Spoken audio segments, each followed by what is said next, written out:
بسم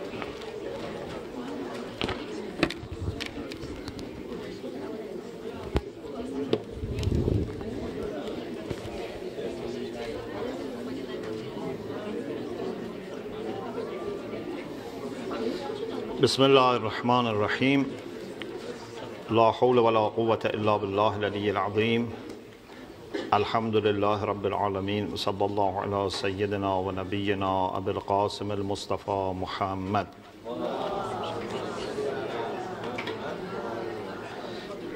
وآله الطيبين الطاهرين لا سيما بقية الله في الأرضين أجل الله تعالى فرجه الشريف اللهم أخرجني من ظلمات الوهم وأكرمني بنور الفهم اللهم افتح علينا أبواب رحمتك وانشر علينا خزائن علومك برحمتك يا أرحم الراحمين.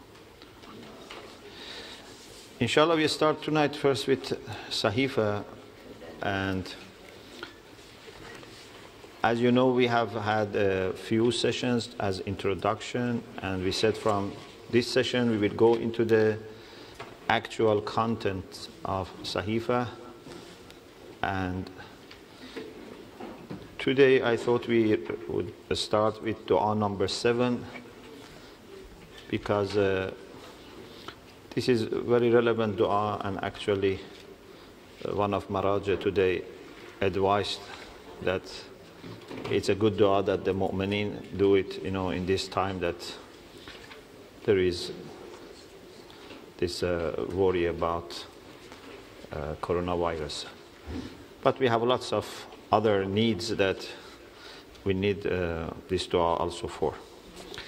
Another dua which is for times of difficulties, dua 54, which, as I told you, I had reflections on it on this dua in Manchester. That is also available, alhamdulillah.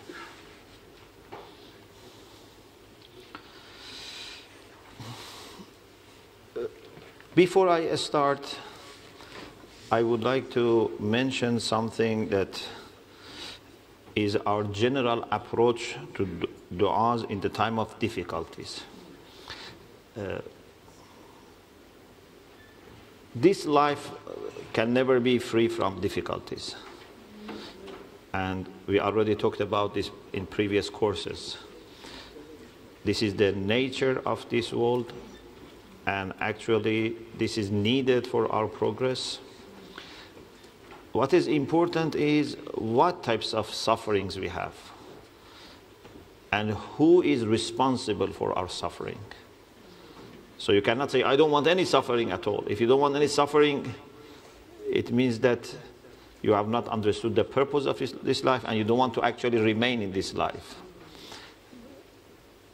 There must be some kind of difficulty, suffering, but am I causing this suffering to myself and other people? Number 2 is what areas I am suffering in.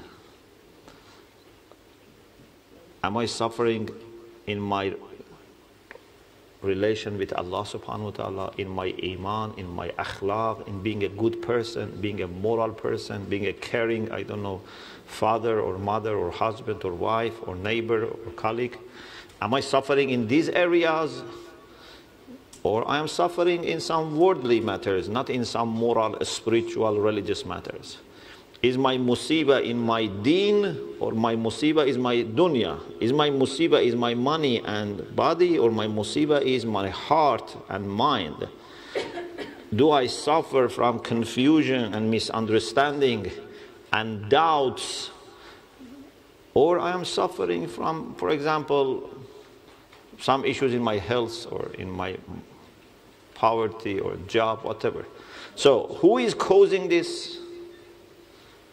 And what areas I am suffering in? These are two things that make people different. Otherwise, more or less, everyone suffers. I am sure many times you think, especially those who are younger, that it seems there are people who never suffer. When I look at them, everything is perfect. But this is the way you think. If you go enter into lives of people, you see everyone has his own problems. And sometimes they don't understand Sometimes they understand, but they don't share with other people. There is no need to share with everyone our problems. Amir al-Mu'minin salam says, رَضِيَ بِالظُّلِّ مَنْ كَشَفَ عَنْ ذُرِّهِ. If you mention all your problems to people, then it means that you are happy to be losing your honor. Because it's not that everyone is a good mu'min to keep his or her opinion exactly before talking to them about your problems. Some of the people, whether they like it or not, they change their attitude when you share with them your problems. Some are unfortunately like that. So you don't need to say everything to everyone. So everyone has some problems. One person who was very spiritual in Tehran, and many people considered him as a kind of arif. He was a student of Ayatollah Ansari Hamadani, although he had not studied that much. He used to say that if we ask people to bring all their problems and put it in a very large, place, like a big plane, and we ask people to bring your problems and leave it there, so that everyone can see what problems people have and they are all together. And then we will tell them, now we give you choice to choose. You can choose your own problem or problem of any other person. He says everyone, if sees the problems of other people and has understanding of his own or her own capacity, would say, my problems are the best problems for me. I cannot deal with the problems of other people. So, there are issues. We cannot have no problem at all. But the best is if we don't find ourselves responsible after objective, careful examination, not after just quick, dismissal of my responsibility, but after careful and objective, I find, alhamdulillah, I have not caused this. This is the best thing. Later, then we can work on how to benefit. So problems are there. We should never be despaired. Mu'min would never despair. And actually, our teachings is that when the situation is very, very difficult, and every person may get despaired if they are not believer in Allah subhanahu wa ta'ala, mu'min in that time has more hope. So when people without faith become very despaired, mu'min finds that's the best way to hope, the best time to hope. Because this is the way Allah subhanahu wa ta'ala works, that He would not interfere and intervene for every small problem. He wants us to be responsible, He wants us to solve our problems. But when it reaches the point of being desperate, when it reaches the point of istirar, then He would intervene. Therefore, in some hadith says, كن لما لا ترجو أرجى منك مما ترجو. When you have no hope, be more hopeful compared to the time that you have hope. And the example is the example in the hadith, example of Prophet Musa ala nabiyina wa alayhi wa sallam. When he was traveling in dark night with his family, it was dark, it was cold, his concern was safety of family. Then what happened? The best experience in his life happened, and that was, he saw the fire, he went to take some fire, but Allah talked to him. That was the first time that Allah talked to Musa alayhi salam. He had no hope for such a thing. For him, just survival was enough. But that, or the Queen of Saba,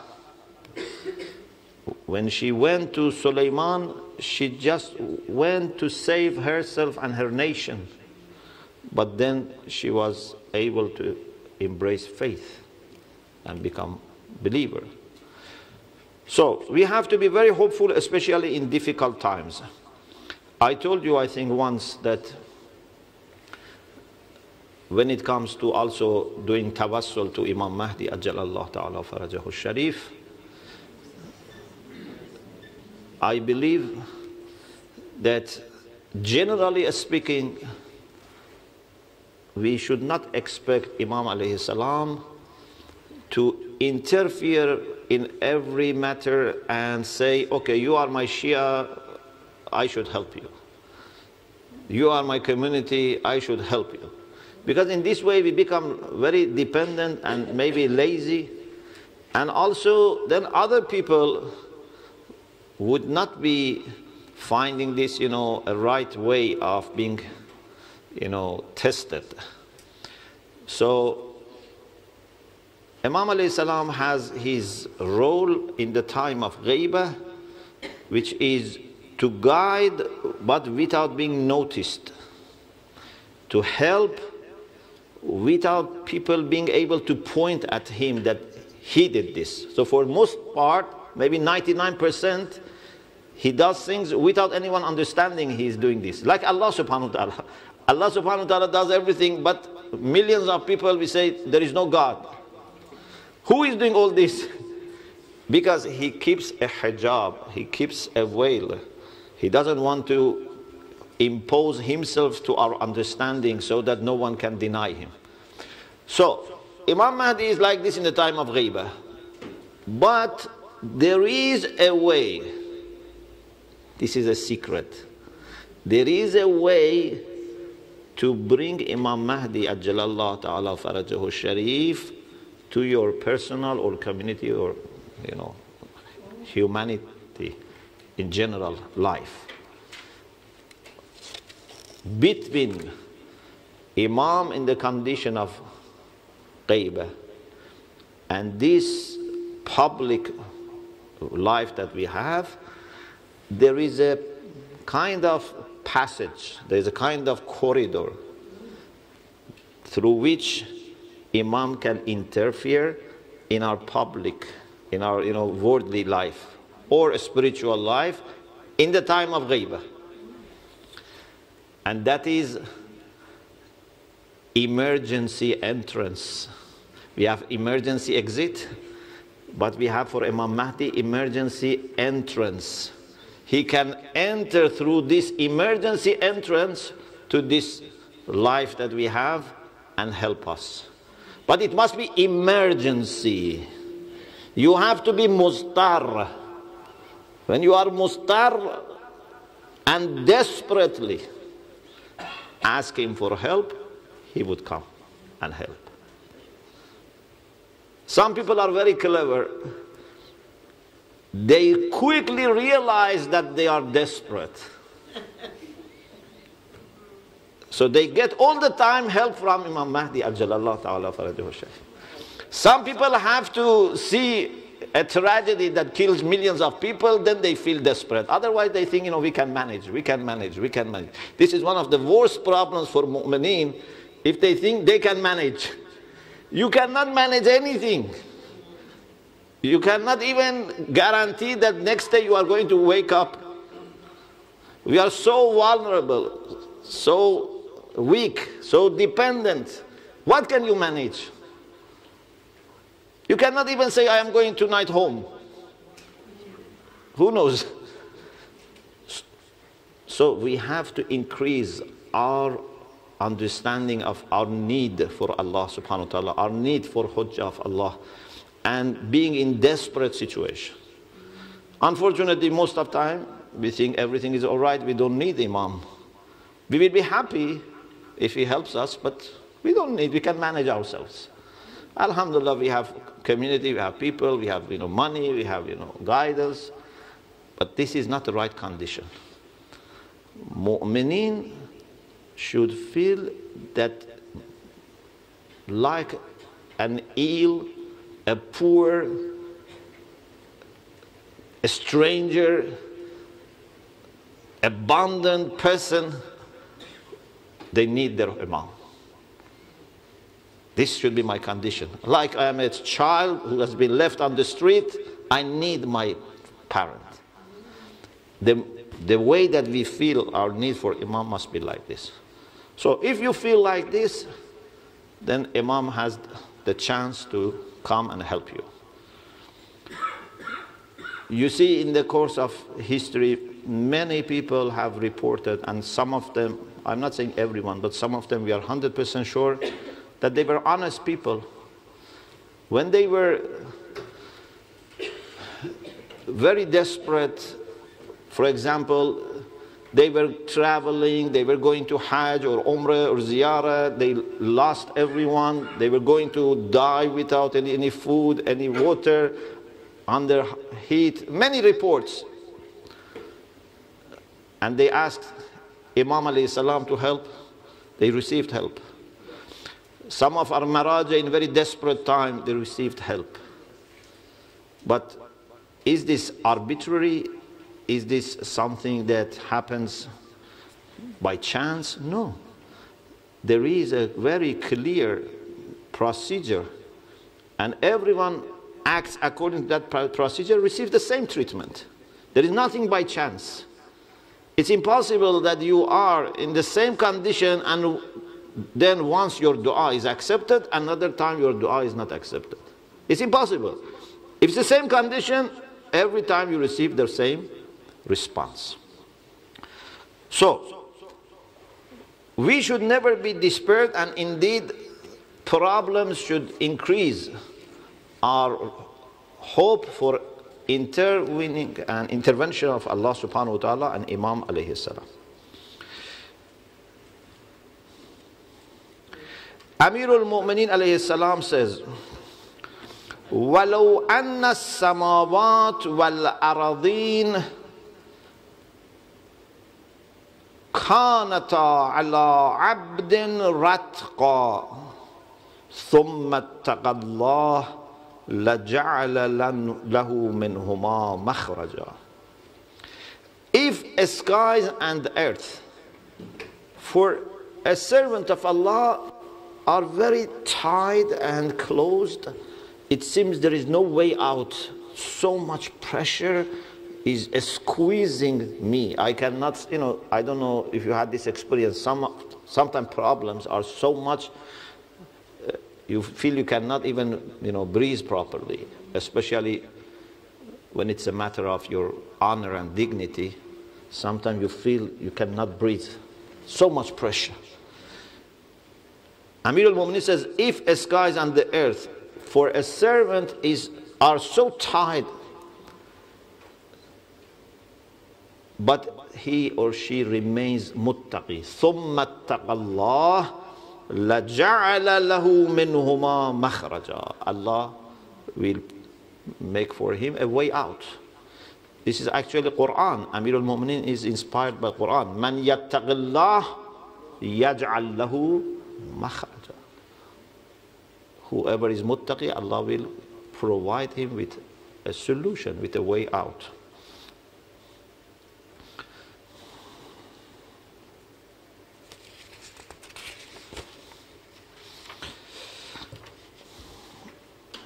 In another hadith, Amir al-Mu'mineen said, إِذَا اشْتَدَّ الْفَزَعُ فَإِلَى اللَّهِ الْمَفْزَعُ.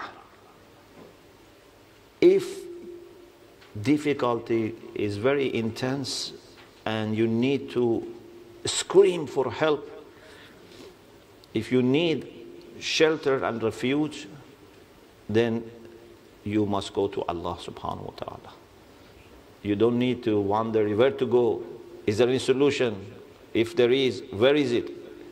You have all the answer. Just go to Allah subhanahu wa ta'ala.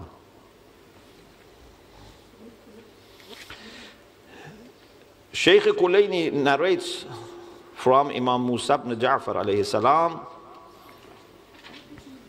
ما من بلاء ينزل على عبد مؤمن فيلهمه الله عز وجل الدعاء إلا كان كشف ذلك البلاء طويلا فإذا نزل البلاء فعليكم بالدعاء والتضرع إلى الله.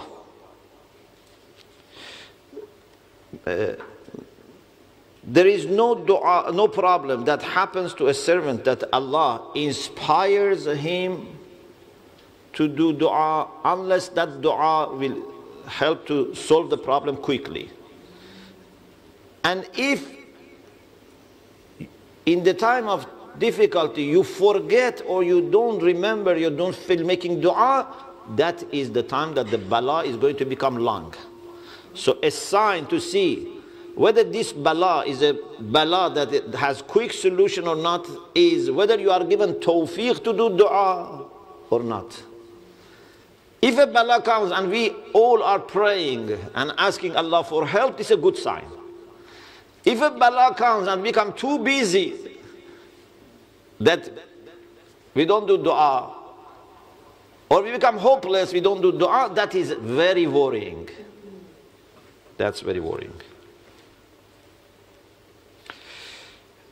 Imam Sadiq alayhi salam said, هل تعرفون طول البلاء من قصره? Do you know how to distinguish whether bala is going to take long or be short? قلنا لا. Narrator says, we said we don't know. Imam said, إذا ألهم أحدكم الدعاء عند البلاء فاعلموا أن البلاء قصير. If in the time of calamity you are inspired to do dua, you must know that this dua is not going to take long. It's not going to last.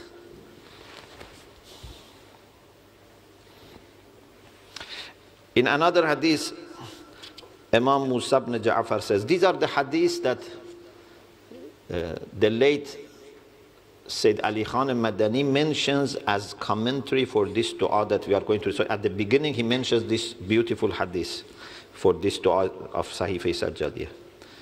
Imam Kazim alayhi salam says, Ad-du'a'u lillah wa talabu ila Allah yaruddul bala. When you pray for Allah and ask Him for help, this can remove calamity. وَقَدْ قُدِّرَ وَقُضِيَ. Even if this bala is already something which is in divine decree, is decided, وَلَمْ يَبْغَ إِلَّا الْإِمْضَاء.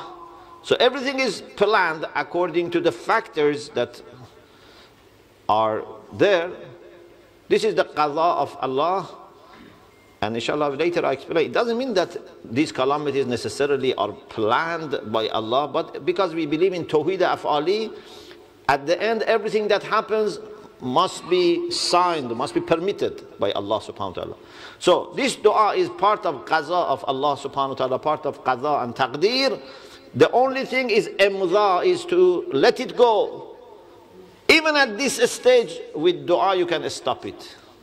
يَرُدُّ الْبَلَاء وَقَدْ قُدِّرَ وَقُضِيَ وَلَمْ يَبْغَ إِلَّا الْإِمْضَاء فَإِذَا دَعَا اللَّهَ عَزَّ وَجَلَّ وَسَأَلَ صَرْفَ الْبَلَاء صَرَفَهُ.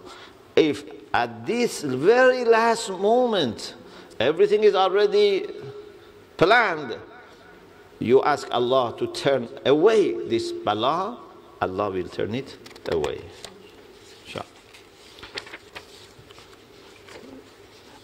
Ayatullah Sayyid Ahmad Fihri has also a commentary on Sahifah Sajjadiyyah, and he mentions a nice story from Rumi. Rumi says that there was a mosque that everyone who was staying in that mosque overnight was killed. So this was Masjid Adam Kush. So this masjid had the reputation that kills people. If you go there and stay there, you will be losing your life. So He says, هر که دروی بی خبر چون کور رفت صبح دم چون اختران در گور رفت. Whoever was not aware and blindly, without knowing, was going in that masjid and staying overnight, next day in the same way that stars all disappear, this person was also disappearing, was dying. Gur means grave. So like stars who disappear, he says like stars dying, he was dying. So no one was brave enough to stay in this masjid. Everyone was worried. Then there was a person who was very determined and very brave and very strong.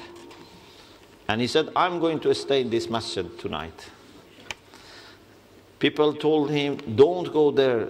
He said, no, I want to go there. And whatever they advised him, he said, I don't need your advice. So when he went in masjid,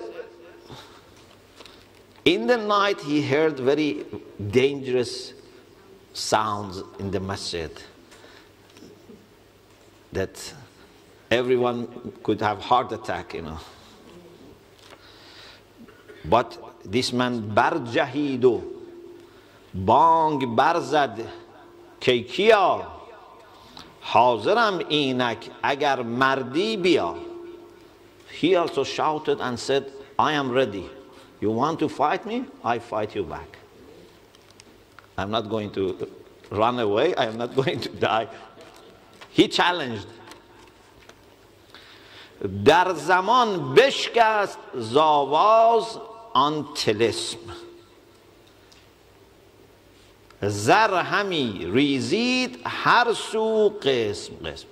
He says this was a talesm. I don't know if you know talesm. Sometimes some magicians make a talesm, means make something, a magic that no one can, be in a place, no one can do something. There is a talesm. Every talesm has also anti-talesm. So you can break it. This talesm just needed someone to challenge, not to run away. And as soon as this person said, I am ready, you can come and we fight, it was finished. And then from everywhere gold came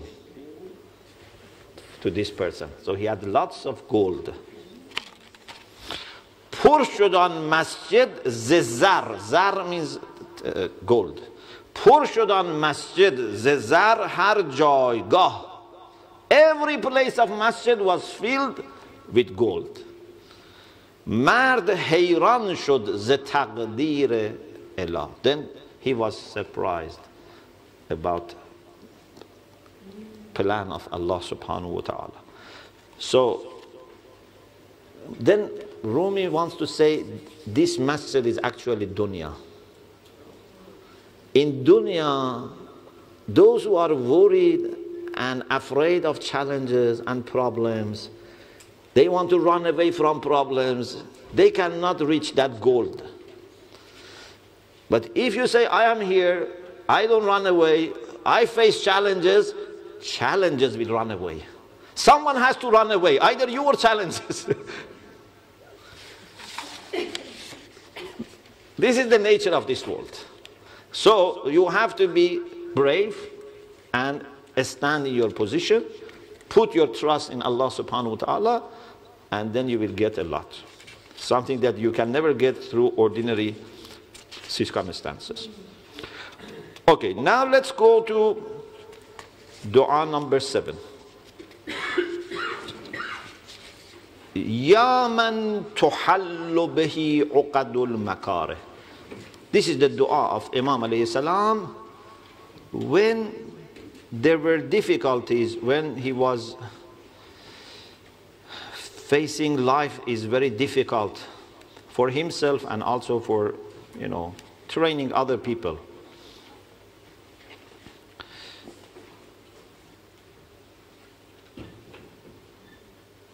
O the one bihi, with him, by him, the knots of detested things are untied. Uqdah, you know, nafathat fil uqad. In Quran we have uqad is plural for uqdah. Uqdah is the tie. We say in Farsi gereh, tie. Sometimes makare means things which are disliked. They are somehow fixed, like a tie. It's fixed. It's not something that easily I can pass it. I need to untie. Yes? If there is a thread, I can just pass it. But if it's a tie, I need to open it. Otherwise, this remains always a problem. So, all the one with him or through him, these knots of detested things are untied. وَيَا مَنْ يُفْثَأُ بِهِ حَدُّ الشَّدَائد. Hadda is sharpness. When there is a, for example, sword or knife, it's very sharp. Difficulties sometimes are very sharp. It's as if they are cutting. Very difficult to resist.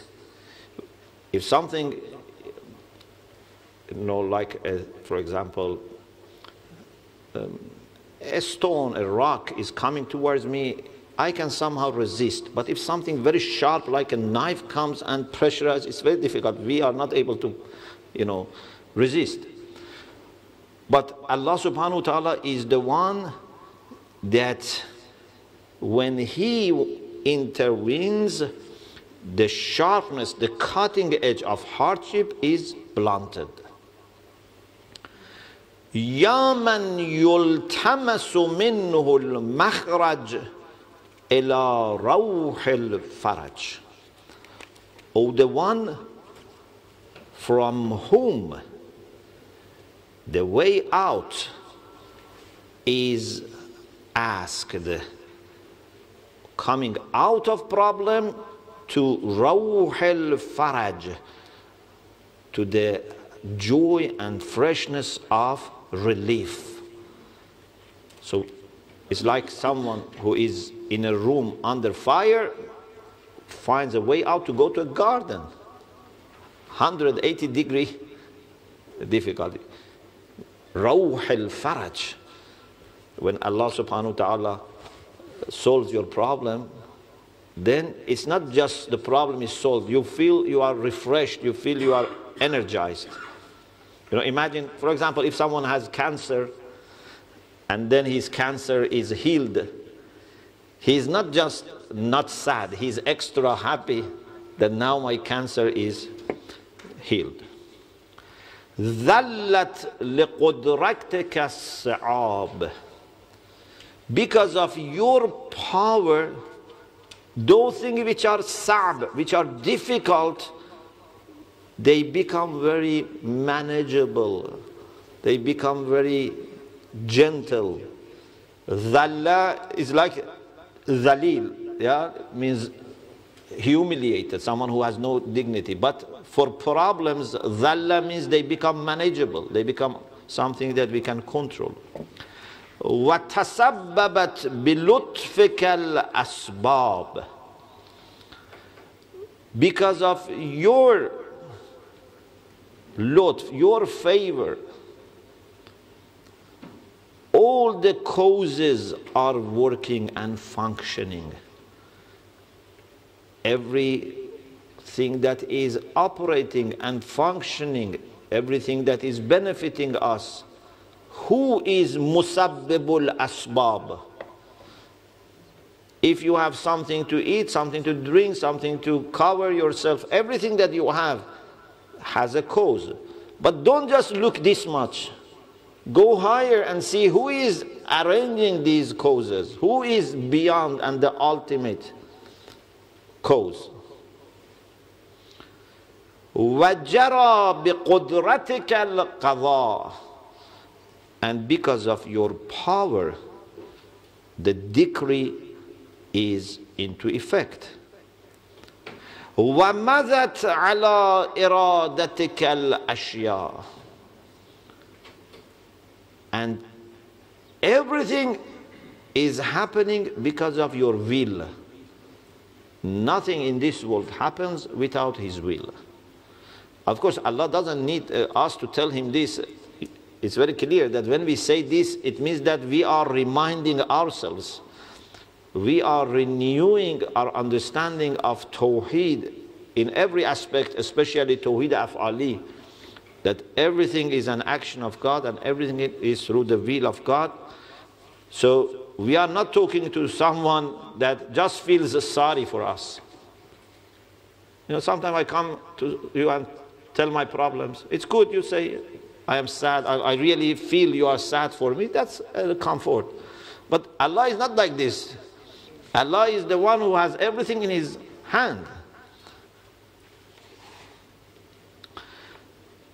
فهي بمشيتك دون قولك مؤتمرة. Everything functions according to His will. Therefore, everything is taking your command and follows your command even without you telling them. Allah doesn't need to issue a statement or say something so that they listen to Him. As soon as He wants, this happens. Even when Quran says, إنما أمره إذا أراد شيئا أن يقول له كن فيكون. Yeah, whenever He wants something, He says, be, and there it is. But you should not take this in the sense that He has to say kun. He doesn't need to say kun. This means that, because this is a way to analyze and help us understand different stages for Allah's decision-making procedure. But you should not think that He has to say kun. When His will is finalized, then they happen. There is no need for formal statement to come after that. وَبِإِرَادَتِكَ دُونَ نَحْيِكَ مُنْزَجِرَةً. When you tell them to do something without you actually commanding in formal way, they will do it. And when you ask them not to do, you don't need to stop them. Just if you want them not to do, they cannot do it. Even Allah doesn't need to tell them stop.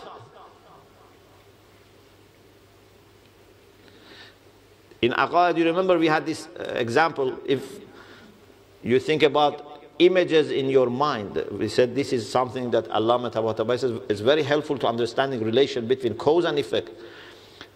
If someone in your mind, you imagine someone is walking. You don't need to tell him walk and then he walks. As soon as you decide that this person walks, he walks. If you decide doesn't walk, he doesn't walk. You don't need to go and say, why you are not stopping? I decided you to stop. Why you are still going? As soon as you want that person to stop, he would stop. There is no way for him to exercise his choice against your will. He can exercise his choice against other people that you have in mind, but not against you. أنت المدعو للمهمات. You are the one that is called upon for muhimmat. Muhimma in Arabic sometimes means mission. But basically, literally, muhimma means something which is concerning you. From ham. Ahammani. If something is concerning me, that is my muhimma. Okay?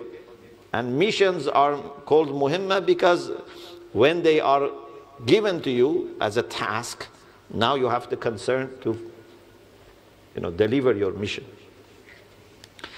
أنت المدعو للمهمات. You are the one who is called upon for those things which are concerning and worrying. وأنت المفزع في الملمات. And you are the one that we can go for help when calamities come. Alamma in Arabic, alamma yulimmu, when something comes down. It is used for calamities when they, fall and come down. لا يندفع منها إلا ما دفعت. None of them is repelled unless you repel them. So I have come to someone who has full control and is the only one who has control. So I am very clear. I don't go anywhere else to waste my time. If I go to anyone other than Allah subhanahu wa ta'ala, I am wasting my time. I do all my own part. So it's not that when there is disease, we just make dua. When there is disease, we take all the measures which are needed rationally. Health, hygiene, anything, we do it. But we know this is a small part of it. We do it better than anyone else when it comes to this small part. But we know the major success comes after this between you and Allah subhanahu wa ta'ala. So, لا يندفع منها إلا ما دفعت. None of these are going to be repelled unless you repel them. ولا ينكشف منها إلا ما كشفت. Nothing is going to be removed unless you remove and what you remove. So I have this clear understanding of your role in the world, especially when it comes to problems. I know that you have the full control, no one else, and you can stop any problem. Now, وَقَدْ نَزَلَ بِي يَا رَبِّي. From this point on, I get into my own problem. So far was general. وَقَدْ نَزَلَ بِي يَا رَبِّي مَا قَدْ تَكَأَدَنِي ثِقْلُهُ وَأَلَمَّ بِي مَا قَدْ بَحَضَنِي حَمْلُهُ. Now, something has come down upon me, my Lord, whose weight burdens me. تَكَأَدَ, something which is very heavy to carry. This is not a small problem. I feel I am challenged. I feel I am desperate. It's too difficult to carry. In Imam Ali's sayings, we have about challenges of, Day of Judgment. إِنَّ أَمَامَكُمْ عَقَبَةً كَعُودًا. Ka'ud and taka'ada have the same root. Aqabatan ka'uda means the difficult turning point that you have to pass. Taka'ada means very difficult and heavy is this problem for me to carry. وَأَلَمَّ بِي مَا قَدْ بَحَضَنِي حَمْلُهُ. And upon me has fallen something whose carrying oppresses me. وَبِقدرتك عرضته عليه. And with your power you have brought this down to me. وَبِسُلْطَانِكَ وَجَّهْتَهُ إِلَيَّ. And through your authority and sovereignty you have turned it towards me. فَلَا مُصْدِرَ لِمَا أَوْرَتْ. There is nothing that can send away what you have brought. وَلَا صَارِفَ لِمَا وَجَّهْتَ. And nothing can deflect what you have turned. وَلَا فَاتِحَ لِمَا أَغْلَقْتَ. Nothing can open what you have closed. Fath means to open. Ighlaq means to close. قَلَّقَتِ الْأَبْوَابِ, about Zulaykha when he closed the doors. So anything that you close, no one can open. وَلَا مُغْلِقَ لِمَا فَتَحْتَ. And if you open, no one can close.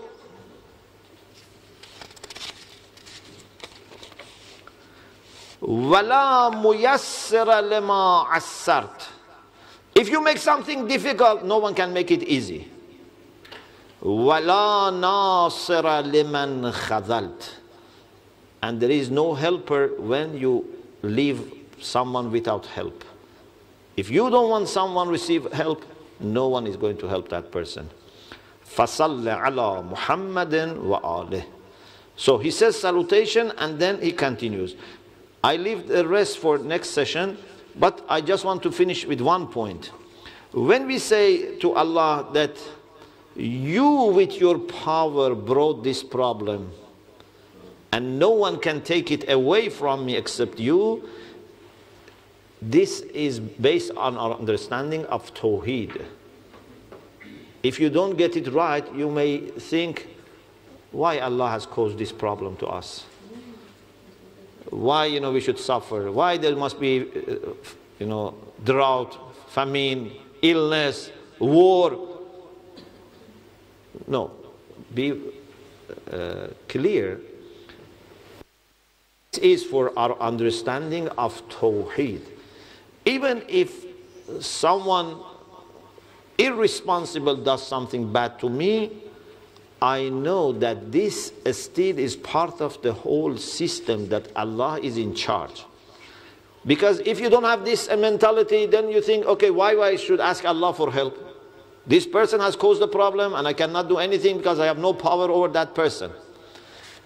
We say, even the most vicious people, the most tyrant people, or the most, vicious viruses or germs or whatever, they are small parts of this world. And He is responsible for the whole thing, and nothing can run away or override His will. So, this is the meaning that's saying that you brought this to me. Not in the sense that He has a bad intention for me, He wants to harm me. No, in the sense that I know this is your world, your system. These are very small particles in your magnificent world. So I am not in wrong place when I ask you for help. This is the understanding of mu'min.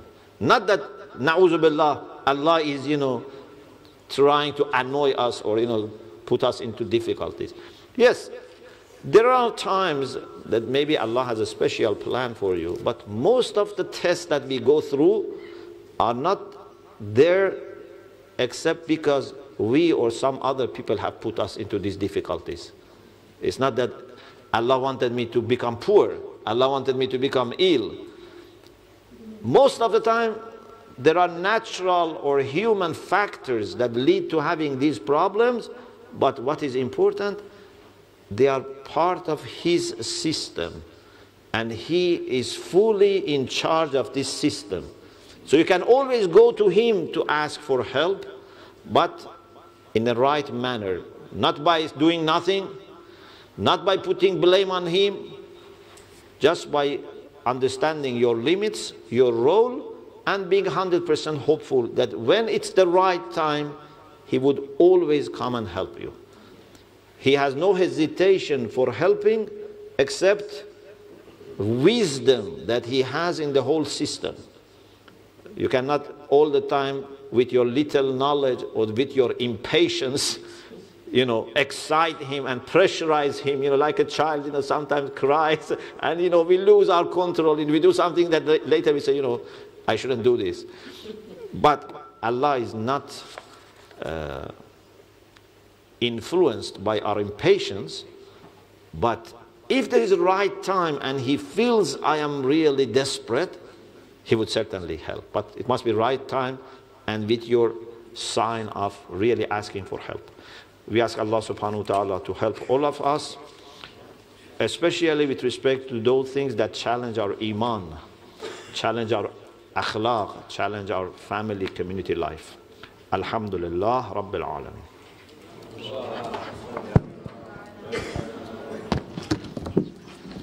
Thank you very much. We are limited for time today, so maybe we'll just take one question. Maybe we'll see, are there any sisters who have any questions? Or brothers?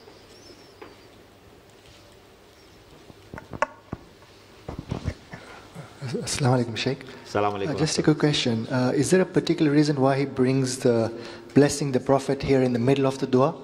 Yes. Imam Zainul Abidin alayhi salam many times in Sahifah brings salawat. More than 100, I think 140, 180 times. And the reason is because salawat is a dua which is accepted.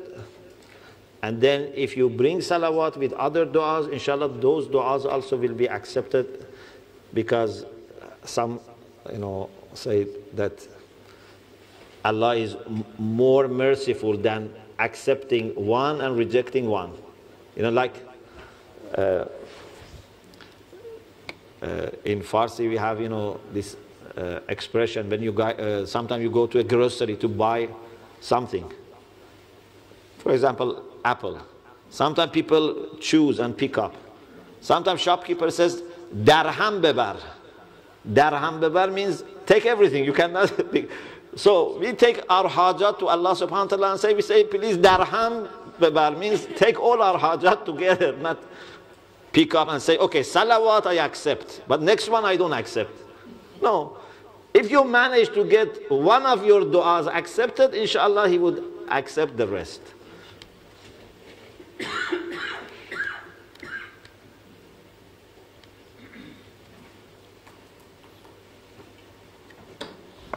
If it's a short question, maybe we can take one.